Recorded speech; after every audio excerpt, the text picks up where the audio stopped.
Next question.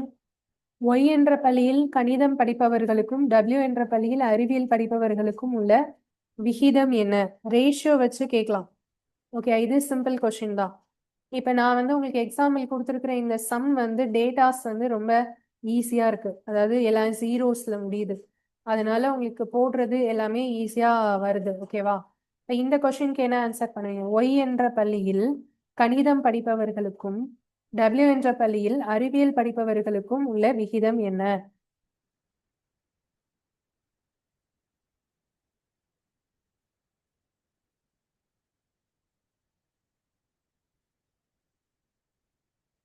Okay, இப்போ வந்து ஒய்ல வந்து எந்த சப்ஜெக்ட் எடுக்க சொல்றாங்க? கணிதம். இப்போ ஒய்ல வந்து கணிதம்னா 100. ஓகேவா? அதுக்கப்புறம் டபிள்யூ என்ற பள்ளியில் அறிவியல். டபிள்யூ வந்து அறிவியல் வந்து 80. ஓகேவா?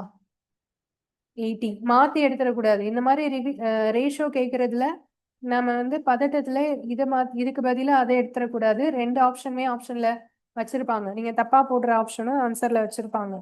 அதனால கேர்ஃபுல்லா போடணும். இப்ப இது ரெண்டுக்கும் ரேஷியோ அப்படின்னா இந்த ரேஷியோ சிம்பிள் நடுவுல வச்சுட்டு இது ரெண்டையும் காமனான நம்பரால டிவைட் பண்ணுவோம். ஓகேவா? இப்போ இது ரெண்டையும் காமனான நம்பர்னா 20ஆல டிவைட் பண்ணணும். இப்போ இங்க 520 இதுல 4 டைம்ஸ் 20 டேபிள்ல ரெண்டு போகும். அதனால ஸ்ட்ரைட்டா நான் 20ல போடுறேன். ஆன்சர் வந்து 5:4. ஓகேவா? ஸோ இதுதான் பார் கிராஃப்ல நமக்கு கேட்கக்கூடிய கொஷின்ஸ் மாடல்ஸ். இதுக்கப்புறம் வேற இன்னொரு கொஷின் போலாம். அதுல கொஞ்சம் டிஃப்ரெண்டா இருக்கும். அதை எப்படி போடுறதுன்னு பார்க்கலாம்.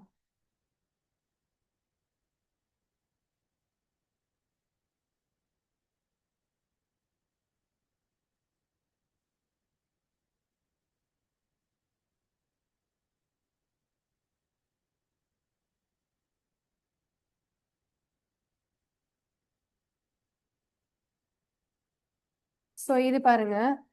இது வந்து இங்க என்ன கொடுத்துருக்காங்க அப்படின்னா X axis and Y axis. இதுல கொடுத்துருக்கிற டேட்டா வந்து என்ன அப்படின்னா students and number in thousands passing and failing in an entrance exam 6 different cities. ஆக்சுவலாக உங்களுக்கு வந்து டாபிக்ல வந்து தான் இந்த 1000ங்கிறத மென்ஷன் பண்ணியிருப்பாங்க. ஆயிரத்தில். ஓகேயா? மாணவர்களோட எண்ணிக்கை 1000ல் கொடுக்கப்பட்டுள்ளதுன்னு கொஷினோட டாபிக்ல தான் இருக்கும். வேற எங்கேயும் மென்ஷன் ஆயிருக்காது. அதனால கேள்விக்கு போறதுக்கு முன்னாடி அந்த கொஷின்ல 1000-ஆ 100-ஆ லட்சமா ஏதாவது மென்ஷன் பண்ணியிருக்காங்களான்னு பார்க்கணும். பார்க்காம மறந்துட்டு அடுத்ததுல போயிடக்கூடாது. ஓகேவா? ஸோ இன்னும் இங்க என்ன சொல்லியிருக்காங்க பாருங்க, சதவிகிதத்துல இருக்குன்னு சொல்லியிருக்காங்க. Number of students passing and failing in difference exam. இங்க ஆப்ஷன்ஸ்ல பாருங்க பாசிங் அண்ட் ஃபெயிலிங். ஓகே, சதவிகிதம் இல்லை. ஓகே, சில இதுல சதவிகிதம் மென்ஷன் பண்ணியிருப்பாங்க. அப்ப அது 100க்கு தான் 30, இங்க 35னா 100க்கு தான் 35. அது நாம வந்து கன்வெர்ட் பண்ற மாதிரி இருக்கும். ஓகேவா? ஸோ இப்போ வந்து இது எல்லாமே நம்பர் தான், நம்பர் ஆஃப் ஸ்டூடெண்ட்ஸ் தான். ஆனா சதவிகிதத்துல கொடுக்கல, இன்ட்டு 1000. சரியா? இப்ப 30 நீங்க இருந்தா நீங்க அதை வெறும் 30ன்னு எடுக்கக்கூடாது, 30,000ன்னு எடுத்துக்கணும். ஒவ்வொரு வேல்யூஸையும் 1000ஆல மல்டிப்ளை பண்ணிக்கணும். இந்த மாதிரி கொஷின்ஸ் கட்டாயம் வரும். அதனால இது மாதிரி இருந்தாலும் நீங்க பார்த்துக்கணும். ஓகேவா? இப்போ இந்த கொஷின் நீங்க ஒர்க் அவுட் பண்ணுங்க. ஃபர்ஸ்ட் கேள்விக்கு என்ன ஆன்சர் வரும் சொல்லுங்க. நகரம் எம் சிட்டி, ஒரு சிட்டிலையும் வந்து இருக்கக்கூடிய ஸ்டூடெண்ட்ஸை பத்தி சொல்லியிருக்காங்க. நகரம் எம் நுழைவுத் தேர்வில் தேர்ச்சி பெற்ற மாணவர்களின் எண்ணிக்கைக்கும் நகரம் கியூவில் தேர்ச்சி பெற்ற மாணவர்களின் எண்ணிக்கைக்கும் இடையே உள்ள விகிதம் என்ன? இதான் கொஷின். ஸோ இப்போ நகரம் எம் வந்து இங்க இருக்கு. பாசிங் அண்ட் ஃபெயிலிங் உங்களுக்கு கிளியரா உங்களுக்கு கொடுத்துட்டாங்க. சரியா? இப்போ இதுல பாசிங் ஃபெயிலிங் இருக்கு. கேள்வி இங்க இருக்கு. நீங்க என்ன ஆன்சர் வரும் சொல்லுங்க.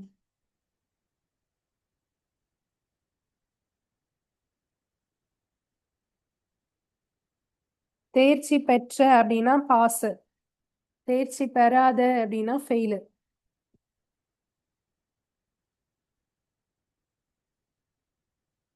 இந்த வேல்யூஸ் எல்லாமே எதுல இருக்குன்னா 1000ல இருக்கு.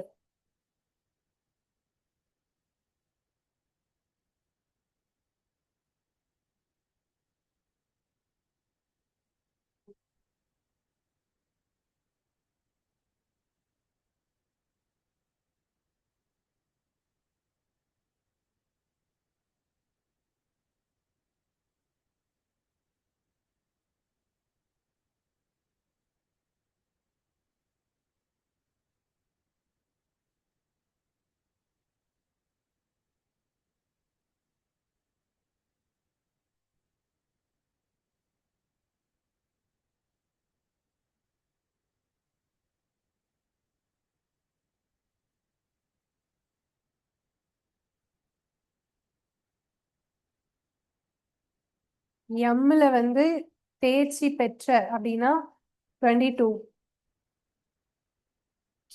கியூல வந்து தேர்ச்சி பெற்ற அப்படின்னா 27. ஆக்சுவலா இது வந்து 1000ல இருந்தாலுமே நாம வந்து 22,000 தான் இதோட வேல்யூ ஆக்சுவலா. அப்படிதானே? வெறும் 22னா 22,000 எடுத்துக்க சொன்னேன். 27னா 27,000 எடுத்துக்க சொன்னேன். ஸோ இதுல ரெண்டுலையுமே 1000 காமனா இருக்கிறதுனால 0 வந்து கட் ஆயிடும். ஸோ அப்ப 22:27 தான் ஆன்சர். ஓகேவா?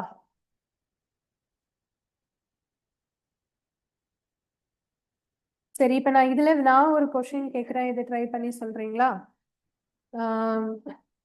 பாஸ், அதாவது அனைத்து சிட்டிலையும் பாஸ் ஆன ஸ்டூடெண்ட்ஸோட அந்த சராசரி இருக்கு இல்லையா, சராசரியை விட அதிகமான மாணவர்கள் உள்ள நகரங்கள் எத்தனை உள்ளது? ஸோ கேள்வியை வந்து கிளியரா எழுதிக்கோங்க.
இதான் கொஸ்டின். அனைத்து நகரங்களிலும் தேர்ச்சி பெற்ற மாணவர்களின் சராசரி மதிப்பை விட அதிக மாணவர்கள் கொண்ட நகரங்கள் எத்தனை?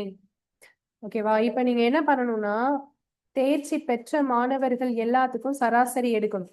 எடுத்துட்டு அந்த வேல்யூவை விட அதிகமா எந்தெந்த சிட்டில எல்லாம் வேல்யூஸ் வருதோ அதை கவுண்ட் பண்ணி போடணும். நான் சொல்ற பாயிண்ட் புரியுதா? நான் சொன்ன இந்த கொஸ்டின் எத்தனை பேருக்கு நல்லா புரிஞ்சுது?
அதாவது ஃபர்ஸ்ட் நீங்க என்ன பண்ணணும்னா சராசரி வந்து கண்டுபிடிக்கணும். ஓகேவா?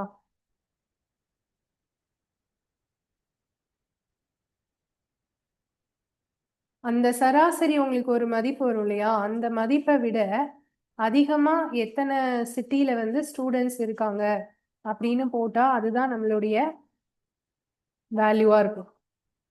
எல்லா சிட்டியும் வருதா? சராசரி என்ன வருது? இப்ப நான் வந்து கேட்டது தேர்ச்சி பெற்ற மாணவர்கள், சரியா? இப்ப இதுல தேர்ச்சி பெற்றது எதெல்லாம் வரும் அப்படின்னா 30, ஸோ அதுக்கப்புறம் 22, அதுக்கப்புறம் 33, 25, 35, அப்புறம் 27. ஸோ இது எல்லாத்தையும் நீங்க கூட்டணும்.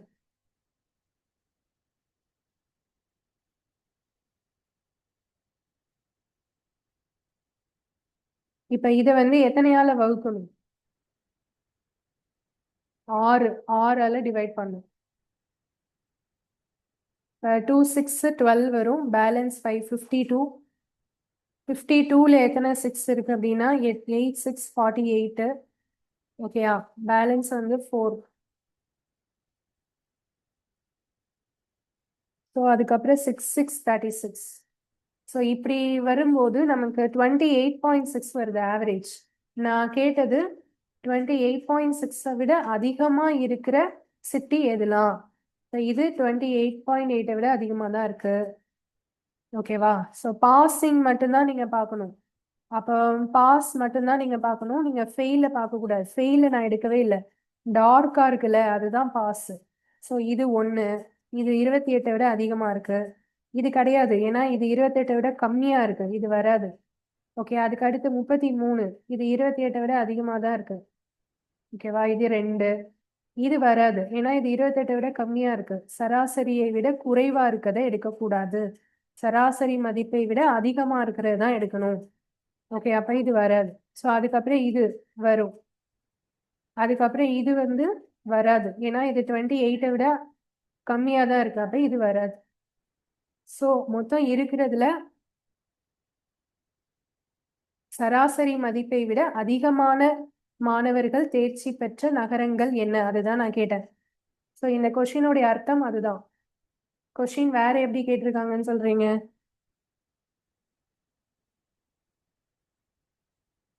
நீங்க நீங்க எப்படி சொல்றீங்க ரஞ்சித் குமார்? இதுக்கு வேற என்ன அர்த்தம் இருக்கும்? அதுதான் சொல்றேன், கவனமா கவனிச்சு போடுங்க. இது நான் சொன்னதோட அர்த்தமே அதுதான். அனைத்து நகரங்களிலும் தேர்ச்சி பெற்ற மாணவர்களின் சராசரி மதிப்பு. அப்ப நம்ம என்ன பண்ணணும்? அனைத்து மாணவர்களுடைய தேர்ச்சி பெற்ற நம்பரை மட்டும் எடுத்து சராசரி பார்க்கணும். சராசரி பார்த்துருக்கேன், எனக்கு இந்த வேல்யூ வருது. அந்த மதிப்பை விட அதிக மாணவர்கள் கொண்ட நகரங்கள் எத்தனை? அதுவும் தேர்ச்சி தான்ப்பா நீங்க பார்க்கணும். நகரங்கள் எத்தனைன்னு சொன்னா இதை விட எல்லாமே அதிகமா தானே இருக்கும். தேர்ச்சியை தான் இங்க மீன் பண்றாங்க. அதிகமாக மாணவர்கள் தேர்ச்சி பெற்ற நகரங்களை தான் குறிக்குது இது. அப்படின்னா நகரங்கள்னா அப்ப எல்லாமே தானே ஆன்சர் வரும். புரியுதா? இந்த இடத்துல தேர்ச்சி பெற்றன்னு மென்ஷன் ஆகலைனாலும் அதை தான் நீங்க எடுத்துக்கணும். ஏன்னா இந்த சராசரியை தானே கண்டுபிடிக்க போறோம். அப்ப இதை விட அதிகமா இருக்கிறது தானே கொஸ்டினா இருக்கணும். ஓகேவா? அப்ப இந்த சராசரியை விட பார்த்தா அப்ப எல்லாமே அதிகம் தான் வரும். அப்படி கிடையாது கொஸ்டின். தேர்ச்சி பெற்ற மாணவர்கள் எண்ணிக்கை எத்தனை அதிகமா இருக்கு. ஓகேவா? ஸோ இப்ப இதுல 1 2 3 மூணே 3 தான் இதுக்கு அதிகமா இருக்கு. இதான் ஆன்சர். இது எல்லாருக்கும் புரிஞ்சுச்சா?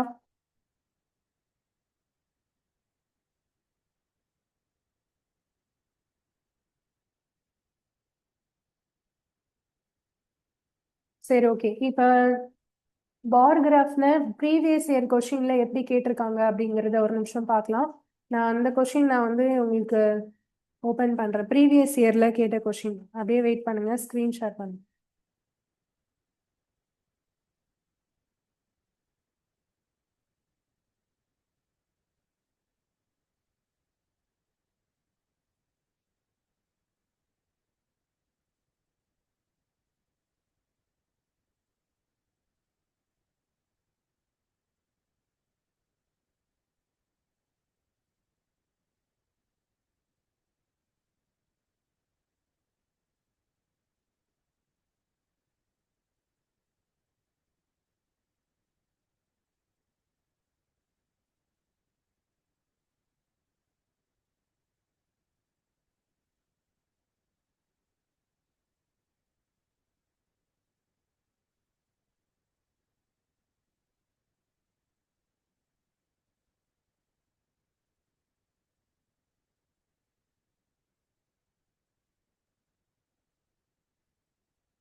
நான் இதை உங்களுக்கு ஸ்க்ரீன் ஷேர் பண்ணியிருக்கேன், எல்லாருக்கும் கிளியரா தெரியுதா? இப்போ இது வந்து இவங்க கொடுத்துருக்கிறது என்ன அப்படின்னா ஒரு பார் கிராஃப். இது 2022 கேட்ட கொஸ்டின், ஓப்பன் கேண்டிடேட். கொடுக்கப்பட்டுள்ள பட்டை வரைபடம், பட்டை வரைபடம்னா பார் கிராஃப். 2010, 15, 20 ஆண்டுகளுக்கான 3 நகரங்களின் மக்கள் தொகை கொடுக்கப்பட்டுள்ளது. இப்ப இந்த இடத்துல ஒரு இது மென்ஷன் பண்ணியிருக்காங்க பாருங்க, மக்கள் தொகை லட்சங்களில். இதுதான் நான் சொன்னது. ஓகே, லட்சங்களில், ஆயிரங்களில் பிராக்கெட்ல சொல்லியிருப்பாங்க. அப்ப நாம வந்து இங்க போடும்போது அந்த ஜீரோஸை இது கூட சேர்த்துக்கணும். ஓகேவா? இப்ப இதுல 3 சிட்டி இருக்கு. இது ஏ. ஃபர்ஸ்ட் இந்த பிளாங்கா இருக்கிறது ஏ. அடுத்தது ரெண்டாவது வந்து பி. எப்படி இருந்ததுன்னா இந்த கிராஃப்ல வந்து ஸ்ட்ரெயிட் லைனா இருக்கு. இது சி வந்து கிராஸ் லைனா இருக்கு. ஓகே, இப்ப இதுல கொஸ்டின்ஸ் வந்து போலாமா? ஃபர்ஸ்ட் கொஸ்டின் என்னன்னு பாருங்க. 2010 இருந்து 2020 வரை எந்த நகரத்தின் மக்கள் தொகை அதிக சதவீதம் வேறுபாட்டில் உள்ளது? நான் சொன்னேன்னா சதவிகிதம் வச்சு கேட்கிற கொஸ்டின் தான் இதுல இம்பார்ட்டனா கேட்பாங்க. சரி, இப்ப இந்த கொஸ்டின்ல கேள்வி புரியணும். ஃபர்ஸ்ட் என்ன சொல்ல வராங்க? 2010, 2020 வரை எந்த நகரத்தின் மக்கள் தொகை அதிக சதவிகித வேறுபாட்டில் உள்ளது? கேள்வி எல்லாருக்கும் புரிஞ்சுதாப்பா? யாருக்கெல்லாம் புரியல சொல்லுங்க.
ஓகே, என்னன்னா மக்கள் தொகை வந்து எல்லாத்துலயுமே கூடுதான்னு கேட்டா ஃபர்ஸ்ட் கூடதான் செய்யுது.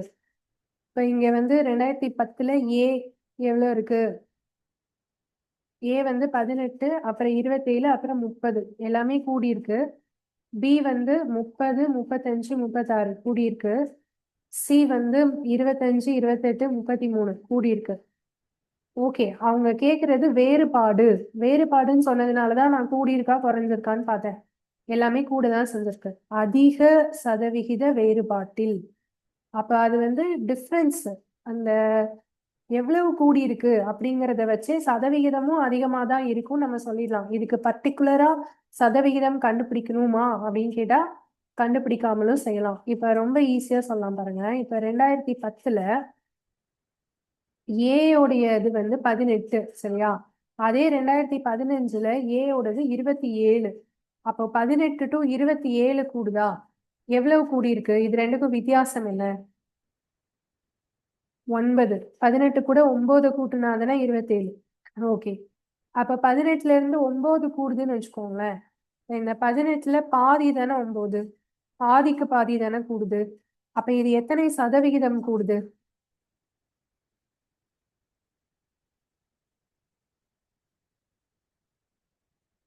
50%. நான் சொல்றது புரியுதா? இதே மாதிரி வேற எங்கேயுமே டிஃபரன்ஸ் இருக்காது. இப்ப 27 to 30ன்னு வச்சுக்கோங்க, 3 தான் கூடுது. அந்த 3ங்கிறது 27ல கம்மியா தான் வரும் பர்சன்டேஜ். 10%க்கும் 10% கிட்ட தான் வரும். ஓகேவா? 18, 9ங்கிறது தான் அதிக வித்தியாசம். அப்ப அதுதான் அதிக சதவிகிதமா இருக்கணும். அப்ப ஆன்சர் வந்து ஏ.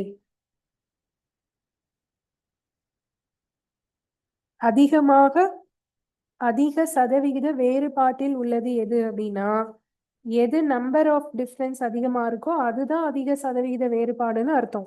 அவ்வளவுதான், ரொம்ப சிம்பிள். இப்ப இதுல வந்து 30, 35 5 கூடுது. அப்புறம் இது 1 தான் கூடுது, 6. ஓகேவா? அது மாதிரி இங்க 25, 28, 33 இது எல்லாமே பார்த்தோம்னா கம்மியா தான் கூடுது. இது எல்லாத்தையும் விட டிஃபரன்ஸ் அதிகமா இருக்கிறது இதுதான். 18ல இருந்து 9 கூடினா 27. அதை பர்சன்டேஜா மாத்துனீங்கன்னா 27ல இருந்து 18 கழிச்சா 9. அப்போ 9 பை இதோட இனிஷியல் வேல்யூ 18 இன்டூ 100 போட்டு பார்த்தீங்கன்னா உங்களுக்கு வந்து 50% வருது. ஓகேயா? அப்போ இதை தவிர மற்றது எல்லாத்துக்கும் பர்சன்டேஜ் கம்மியாக தான் வரணும். அப்போ ஆன்சர் வந்து ஏ. இப்போ நான் சொன்னது புரிஞ்சதா எல்லாருக்கும்? யாருக்கா புரியலன்னா சொல்லுங்க.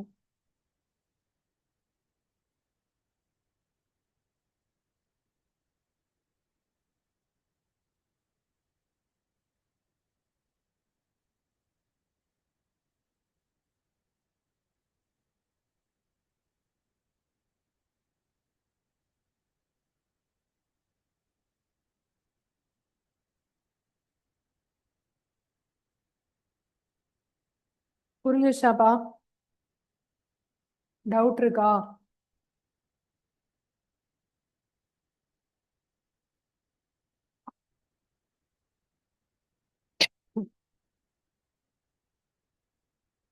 அமைதியோ அமைதியா இருக்கு. அப்போ புரியலன்னு அர்த்தமா? இல்ல ஈஸியான கொஸ்டினை மேம் இவ்வளவு நேரம் எக்ஸ்பிளைன் பண்றீங்கன்னு எடுத்துக்கணுமா?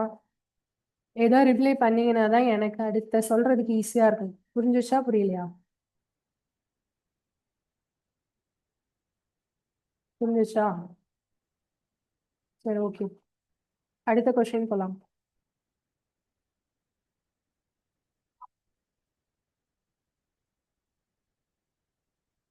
நெக்ஸ்ட் கொஸ்டின் பாருங்க. எந்த ஆண்டில் பி நகரத்தின் மக்கள் தொகை ஏ நகரத்தின் மக்கள் தொகையை விட 20% அதிகமாக உள்ளது? ஓகேவா? எந்த ஆண்டில் பி நகரத்தின் மக்கள் தொகை, பி வந்து நடுவுல இருக்கிறது. ஓகேவா? பி நகரத்தின் மக்கள் தொகை ஏ நகரத்தின் மக்கள் தொகையை விட எவ்வளவு அதிகமா இருக்கு? இல்ல அவங்களே சொல்றாங்க 20% அதுல அதிகமா இருக்குன்னு அவங்களே கேக்குறாங்க. ஸோ எல்லாத்துலயும் நீங்க கம்பேர் பண்ண வேண்டியது ஏ பி இந்த ரெண்டும். அதே மாதிரி இது ரெண்டும், அதுக்கப்புறம் இது ரெண்டும். இங்க எல்லாத்துலயுமே பாத்தீங்கன்னா ஏயை விட பி தான் அதிகமா இருக்கு. ஓகே. ஆனா எதுல 20% அதிகமா இருக்குங்கிறது தான் கேள்வி. புரிஞ்சுச்சா? ஸோ சதவிகிதம் வச்சு போடுற அதே ஸ்டெப் தான் இப்ப நான் போட போறேன். நல்லா கவனிங்க. ஏ இப்ப இந்த இதுல எடுத்துட்டீங்கன்னா ஏயோட வேல்யூ வந்து 18. ஓகே. இதுல பியோட வேல்யூ என்னன்னா 30.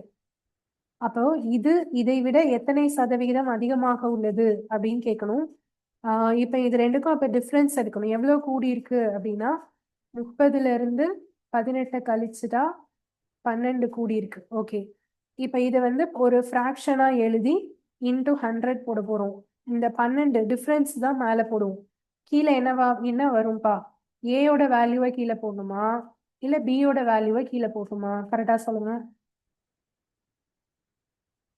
இங்க நமக்கு என்ன கொஸ்டின் இருந்ததுன்னா ஏஐ விட பி அப்படின்னு இருந்துச்சு.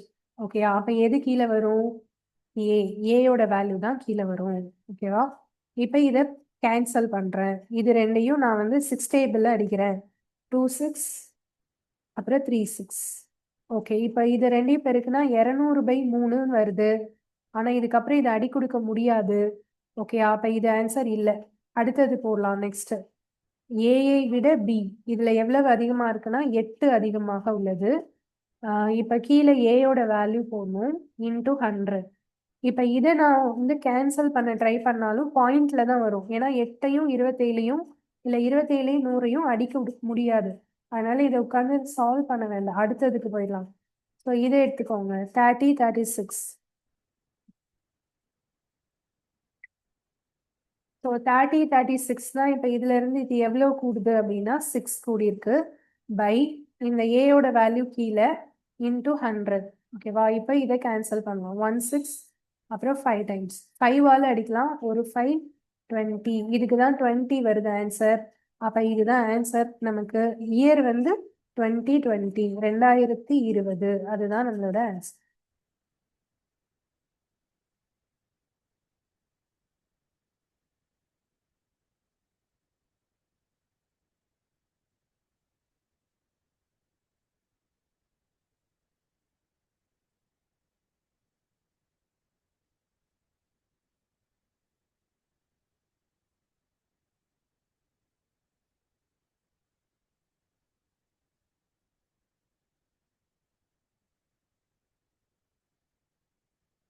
ஓகேயா? ஸோ அடுத்த கொஸ்டின் போலாம் நெக்ஸ்ட்.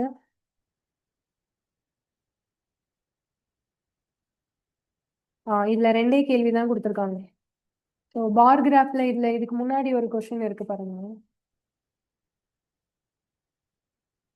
இது வந்து ஒரு பார் கிராஃப் தான். கிட்டத்தட்ட calculate the speed of the car, ஒரு காரோட வேகம் கண்டுபிடிங்கன்னு சொல்லியிருக்காங்க. இது வந்து யூனிஃபார்மா இன்க்ரீஸ் ஆகுது, சீரான வேகம். அப்படின்னா இந்த எக்ஸ் ஆக்சஸ்ல மதிப்பு கூட கூட ஒய் ஆக்சஸ்லயும் மதிப்பு கூடிட்டே இருக்கு. ஸ்பீடுக்கு கால்குலேஷன் நமக்கு தெரியணும். ஸ்பீட் ஈக்குவல் டு ஃபார்முலா என்ன? Distance by time. ஓகேவா? இப்போ நம்ம வந்து என்ன கேட்குறாங்கன்னா காரோட ஸ்பீடு கண்டுபிடிங்கன்னு கேட்குறாங்க. அதில் என்ன டேட்டா இங்கே இருக்கு? டிஸ்டன்ஸும் இருக்கு, டைமும் இருக்கு. ஆனால் நிறைய வேல்யூஸ் இருக்கே, அப்போ எதை எடுக்கிறது? எது வேணாலும் எடுக்கலாம், சேம் ஆன்சர் தான் வரும். எப்படின்னு பாருங்க. இப்போ நீங்கள் வந்து டிஸ்டன்ஸில் 60 எடுத்துட்டு, ஓகேவா, டைமில் வந்து 1 எடுத்தீங்கன்னா நாம் ஃபார்முலா படி என்ன போடணும்? Distance 60, time 1 hour. எல்லாமே ஹவர்ஸில் இருக்கா? டிஸ்டன்ஸ் கிலோமீட்டர்ஸில் இருக்கா? இப்போ யூனிட் வந்து இதில் டிஸ்டன்ஸ்க்கு கிலோமீட்டர் per hour தான். அப்போ 60/1னா அப்போ 60 கிலோமீட்டர் per hour. அதுக்கு அடுத்தது டிஸ்டன்ஸ் வந்து 120, டைம் வந்து 2 hours. அப்படின்னா 120/2, அதுவும் 60 தான் வரும். ஓகேவா? அதுக்கப்புறம் 180/3, அதுவும் 60 தான் வரும். ஸோ ஆன்சர் வந்து 60 கிலோமீட்டர் per hour. ஓகேயா? ஸோ இந்த மாதிரி ஒரு கொஷின் மேபி வரலாம். அடுத்தது போகலாம் நெக்ஸ்ட் டாபிக். இது வந்து பார் கிராஃப். இன்னொன்று இது டேபிள் கொடுத்துருக்காங்க. டேபிள் வச்சு கொஷின்ஸ் வரலாம். டிஐல கான்செப்ட் எல்லாமே ஒரே கான்செப்ட் தான். கொஷினுடைய புரிதல் இருந்ததுன்னா நீங்க ஈஸியா போட்டுடலாம். இது என்னன்னு பாருங்க.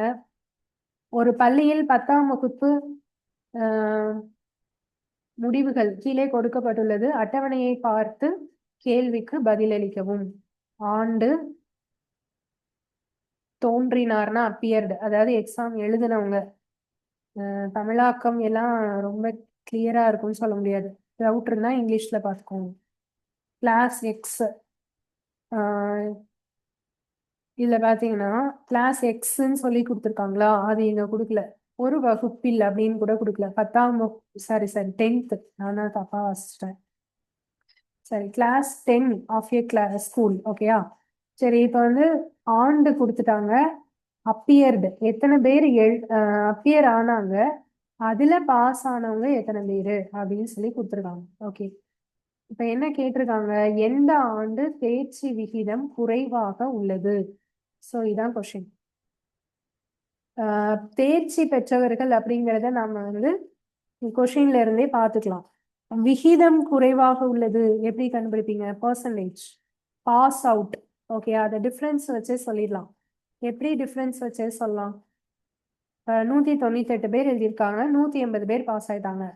206 பேர் எழுதியிருக்காங்க, 197 பேர் பாஸ் ஆயிட்டாங்க. 230 பேருக்கு 210 பேர் பாஸ். 212 பேருக்கு 203 பேர் பாஸ். 1694. இப்ப எதுல குறைவாக உள்ளது அப்படிங்கறதுதான் கொஸ்டின். ஓகேவா? அப்ப இது எப்படி போடலாம்?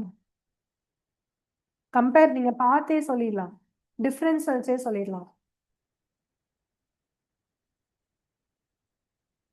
இது ரெண்டுக்கும் டிஃபரன்ஸ் எடுத்தாலே பர்சன்டேஜ் நமக்கு கிட்டத்தட்ட கிடைச்ச மாதிரி தான். இப்ப இதுக்கும் இதுக்கும் வித்தியாசம் எடுத்துட்டீங்கன்னா 180க்கும் 198க்கும் 18 வித்தியாசம் இல்லையா? இது ரெண்டுக்கும் வித்தியாசம் எடுத்தீங்கன்னா எவ்வளவு வரும்? 206ல இருந்து 9 வரும். ஓகேவா? இது ரெண்டுக்கும் டிஃபரன்ஸ் வந்து 20 வரும்.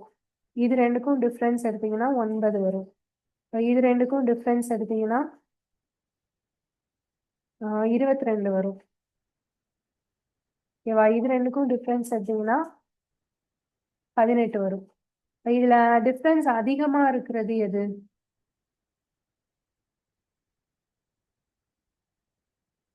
இதுதான். அப்ப இதோடைய பர்சன்டேஜ் தான் கம்மியா இருக்கும். ஓகேவா? அப்ப இதான் ஆன்சர் 1995.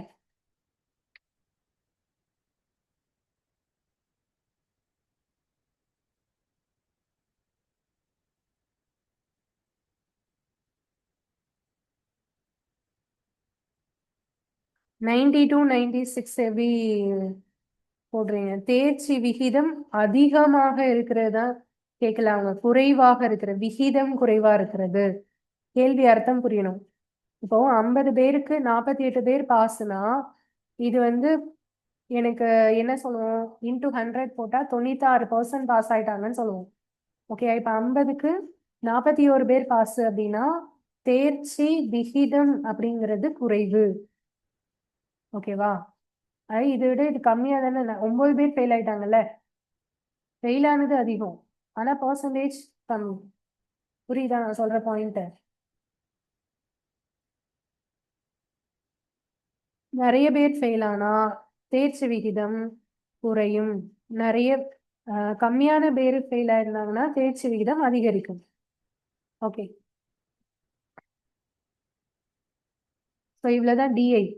டிஐ வந்து பொறுத்த வரைக்கும் நான் திருப்பியும் சொல்றேன், ஈஸி தான், பட் டைம் எடுக்கும். டைம் எடுத்து கரெக்டா போட்டிங்கன்னா ஆன்சர் அழகா போட்டுடலாம். அதுல தப்பு வந்து வர்றதுக்கு வாய்ப்பு இல்லை. அடுத்தது பை சார்ட்டை பத்தி சொல்றேன். பை சார்ட் மட்டும் எடுத்துட்டேன்னா இது முடிஞ்சிடும் உங்களுக்கு. பை சார்ட்டுக்கு வேற ஒரு எக்ஸாம்பிள் பார்த்துட்டு அதுக்கப்புறம் நம்ம இங்க வரலாம்.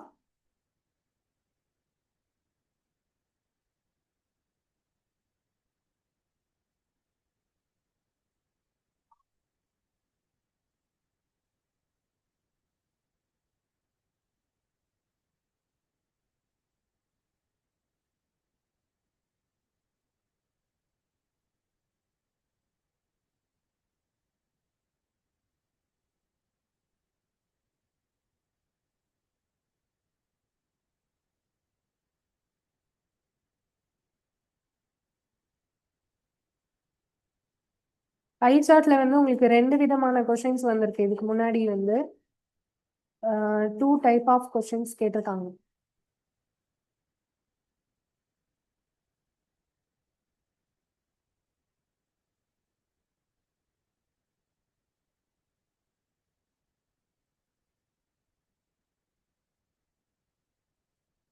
ஸோ என்னெல்லாம் அப்படின்னா பர்சன்டேஜ் கொடுத்துருப்பாங்க, இல்லைன்னா டிகிரி கொடுத்துருப்பாங்க. இப்போ நான் வந்து ஃபர்ஸ்ட் பர்சன்டேஜ் வச்சு உள்ளதை ஷார்ட்டா சொல்லிடுறேன். ஸோ இது வந்து ஒரு சிங்கிள் பை சார்ட். உங்களுக்கு வந்து ரெண்டு விதமான பை சார்ட் கேட்கலாம். டபுள் பை சார்ட்டும் கேட்கலாம், ஒரே ஒரு பை சார்ட் வச்சும் கேட்கலாம். ஓகேவா? இப்போ இது வந்து ஒரு சிங்கிள் பை சார்ட், ஒரு வட்டம், ஒரு வட்ட விளக்க படம். இது உள்ள வந்து இந்த மாதிரி செக்ஷனா பிரிச்சிருக்காங்க இல்லையா, அதுல பர்சன்டேஜ் டிஸ்ட்ரிபியூஷன் ஒரு ஒரு செக்டாருக்கும் ஒரு ஒரு மதிப்பு வந்து சொல்லியிருப்பாங்க. ஒரு ஒரு ஃபீல்டு அது எவ்வளவு பர்சன்டேஜ்ங்கிறத உள்ள மென்ஷன் பண்ணியிருப்பாங்க, இல்லை தனியா இந்த மாதிரி எழுதியிருப்பாங்க. அதை வச்சு நாம எதோடைய ஃபீல்டு எவ்வளோ பர்சன்டேஜுங்கிறத பார்த்துக்கலாம், டேட்டாவை கரெக்டாக பார்த்துக்கலாம். ஸோ இந்த டேட்டாவை வச்சு கால்குலேஷன் போடுறது அப்படிங்கிறது தான் இதில். பை சார்ட் வந்து ஈஸி, மற்றதெல்லாம் விட பை சார்ட் ஈஸி தான். இதில் ரெண்டு டிஃப்ரெண்ட்டான ஒரு கொஷின் வரும், அது மட்டும்தான் இதில் நம்ம பார்க்குற மாதிரி இருக்கும். என்னன்னா, ஒன்று பை சார்ட்ல டோட்டல் வேல்யூ அப்படிங்கிறது டைட்டில்லே கொடுத்துருக்கணும். அப்படி கொடுக்கலன்னா கொஷின்ஸ்ல கீழே வரும்போது அது கம்பேர் பண்ணி நம்ம எடுக்கிற மாதிரி இருக்கும். ஓகேவா? ஸோ இது வந்து நான் கொடுத்துருக்கிறது டோட்டலை டைட்டில்லே கொடுத்துட்டாங்க. அதாவது மொத்த மாணவர்களா இருக்கலாம், மொத்த மதிப்பெண்களா இருக்கலாம், ஒரு தொழிற்சாலையில் உற்பத்தியாகும் பொருட்களா இருக்கலாம், ப்ரொடக்ஷன், இது மாதிரி மொத்த மதிப்புங்கிறது மேலேயே கொடுத்துருவாங்க. அதை வச்சுதான் நம்ம ஃபுல் கால்குலேஷனும் போடுற மாதிரி இருக்கும். அது ஃபர்ஸ்ட் மாடல். ஸோ இது நான் அப்படிதான் கொடுத்துருக்கேன். இது எதை பத்தி இருக்குன்னா, ஒரு இன்ஜினியரிங் காலேஜ்ல மொத்தம் எவ்வளவு சீட் இருக்கு அப்படிங்கிறத பத்தி கொடுத்துருக்காங்க. Civil, electronics, electrical, automobile, computer science. So இதுல பர்சன்டேஜ் எவ்வளோ எவ்வளோ அப்படின்னு இருக்கு. இதுல நீங்க பார்த்தோன்னே சொல்லுங்க, எந்த டிபார்ட்மெண்ட்ல அதிகமான ஸ்டூடெண்ட்ஸ் படிக்கிறாங்க? எந்த டிபார்ட்மெண்ட்ல அதிகமான ஸ்டூடெண்ட்ஸ் படிக்கிறாங்க?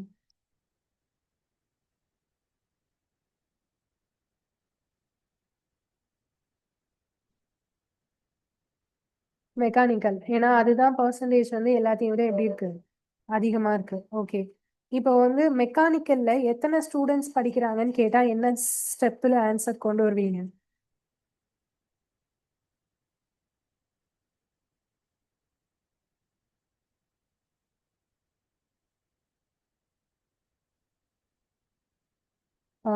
இப்ப மொத்த ஸ்டூடெண்ட்ஸ் 400 பேர் இருக்காங்க இல்லையா?